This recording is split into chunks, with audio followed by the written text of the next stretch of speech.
Business then. Stephen's back with us after his holiday. You're starting in China. Welcome back for a start. Authorities disrupting access to the WhatsApp messaging service. That's right. The service has been intermittently disrupted in China since the weekend. Users are unable to set up new accounts using Chinese numbers and have reported difficulty in sending videos and photos. Now, this has happened before in July for a period of several weeks. This apparent crackdown is coming as the country prepares for the Communist Party conference, which begins next month. The meeting chooses China's leadership for the next 5 years. Now, WhatsApp is the last of Facebook's services to be available in China. Its main social platform has been blocked there since 2009. And meanwhile, some Chinese social networks, they're also in trouble with the authorities, aren't they? The operators of 3 major social media platforms have been fined for failing to sufficiently enforce censorship rules on pornography and other banned content on their sites. The networks concerned are Baidu's Tieba, microblogging site Weibo, and the messaging app WeChat. They've been hit with the maximum fines from the regulator, which could be up to around €60,000 for what the watchdog has called failing to fulfil their management duties. Now, that is a very small amount of money for these companies that earn tens of billions in revenue every year.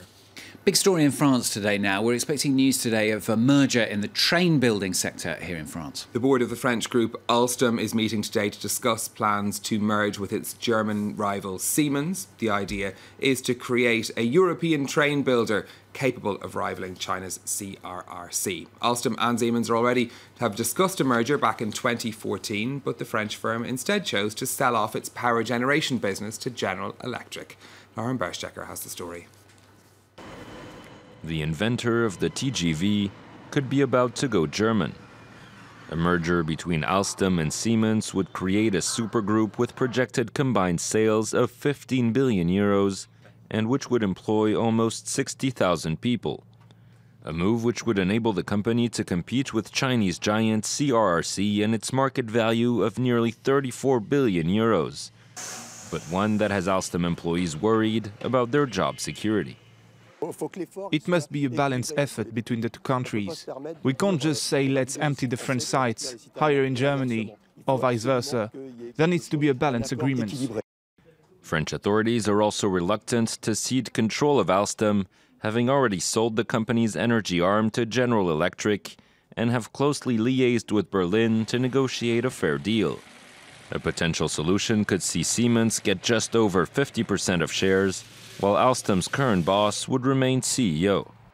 An agreement, some analysts say, would still leave the German group in charge of operations. If Siemens has a majority of shares, then Siemens will be making the decisions. After the sales of Alcatel, the STX shipyard and Alstom Energy, all completed in the past 2 years, an Alstom-Siemens merger could see France part with one of its last remaining pillars of industry. Let's take a look at what's happening in the markets for you next. And we're starting with a look at the price of oil, which is at its highest level in more than 2 years. That's down to increased demand and a threat from Turkey that it could disrupt supplies from Iraqi Kurdistan after the independence referendum there. The international benchmark Brent crude up over $59 a barrel. That's the highest level since July 2015. It surged by 4% on Monday. It's up slightly again in trading today. On the stock markets, that's having a knock-on effect because we're seeing oil companies getting a boost out of that too. Not enough, though, to lift those main markets into the green. You can see London, Paris and Frankfurt all opening in the red. Shares in Alstom, interestingly, up about 0.7% at the open ahead of that board meeting. Over in Asia, we also had more uncertainty and investor concern over North Korea, which was keeping the stock markets in the red there as well.